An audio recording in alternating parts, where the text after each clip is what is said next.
உலகத்தில் உள்ள தானியங்கள்லேயே 36% கார்போஹைட்ரேட் உள்ள தானியம் அரிசி மட்டும்தான். எவ்வளோ? 36%. மித்த எதுலையும் இல்லாது. உங்களுக்கெல்லாம் தெரியும், கார்பன்னா கரி, ஹைட்ரஜன்னா திரவ எரிவாயு. ஒரு 100 கிலோ நெல் போட்டா ஒரு 50 கிலோ நெல் போட்டா 1 ஏக்கர் பயிர் வைக்கிறோம். 30 மூட்டை 1800 கிலோ. 50 கிலோவில் 1800 கிலோ. 36% பாருங்க.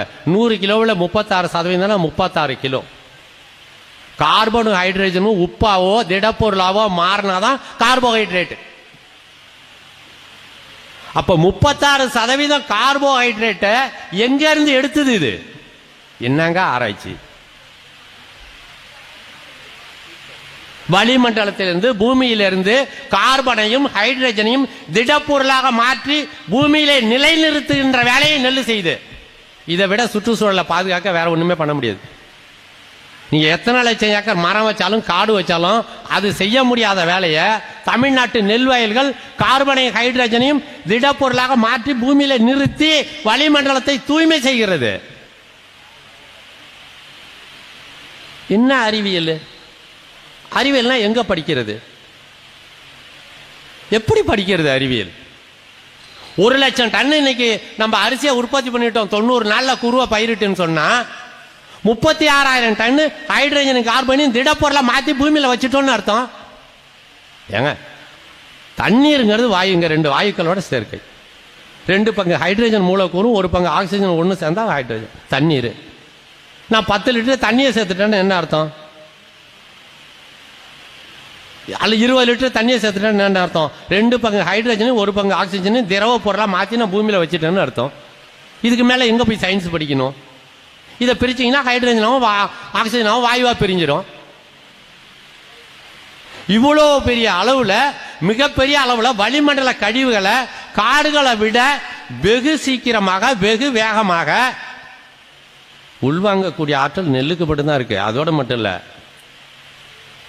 செரிக்கிறதுல அரிசியை விட உங்களுக்கு எல்லாம் தெரியும், புரோட்டா சாப்பிட்டா சீக்கிரம் செரிக்குமா, சப்பாத்தி சாப்பிட்டா செரிக்குமா, கேழ்வரகு சாப்பிட்டா செரிக்குமா, மற்ற சிறுதானியங்கள் எல்லாத்தையும் சாப்பிட்டா செரிக்குமா, அரிசி சோறு சாப்பிட்டா செரிக்குமா? சத்தியமா மனசாட்சிக்கு பொய் சொல்லாம சொல்லுங்க. யாராவது ஒருத்தராவது கையை வாச்சும் தூக்குங்க. அரிசி சாப்பிட்டா சீக்கிரம் செரிக்குங்கிறவங்க கை தூக்குங்க. கார்பனே தப்புனா எப்படிங்க உங்களுக்கு சீக்கிரமா செரிக்குது? கறி சீக்கிரமா எரியுமா? ஒரு செடி செத்து போச்சுன்னா கார்பன் தண்டு, கார்பன்.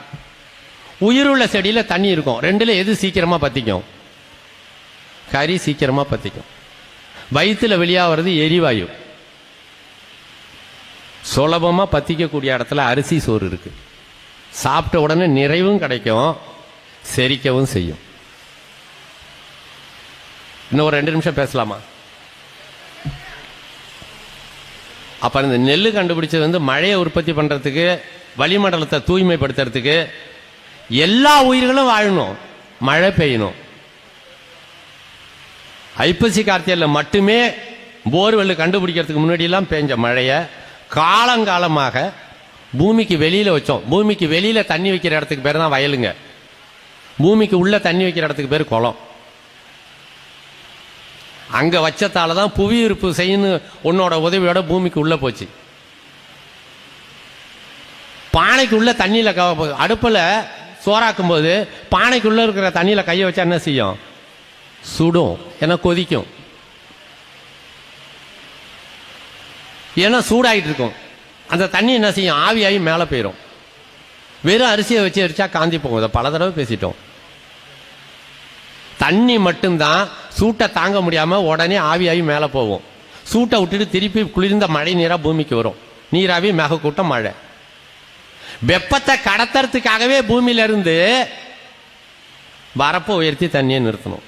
பூமி ஒரு வெப்ப கோள், குளிர்ச்சி அடைஞ்ச கோள் இல்ல. 3 பங்கு தண்ணி இருந்தாலும் இன்னைக்கும் பூமி கொதிக்குது. காரணம் என்ன தெரியுமா? பூமியில இருந்து தண்ணியை பூரா எடுத்தது. ஏன்னே தெரியாம இன்னும் விஞ்ஞானம் தடுமாறிட்டு கிடக்கு. பூமியிலிருந்து 50-60 ஆண்டுகளா கோடான கோடி டன்னு தண்ணிய, கோடான கோடி டன்னு தண்ணி எடுத்துட்டோம். 1 டன்னு கூட சேர்க்கறது எப்படின்னு தெரியல. ஒரே ஒரு வழி வரப்ப உயர்த்தினா மட்டும்தான். பூமிக்கு வெளியிருக்கிற நீர் தூசிகளை கூட பூமி இழுத்துக்கிட்டே இருக்கும். கண்ணுக்கு தெரியாத தூசியை கூட இழுக்கும். ஏன்னா புவியீர்ப்பு விசை.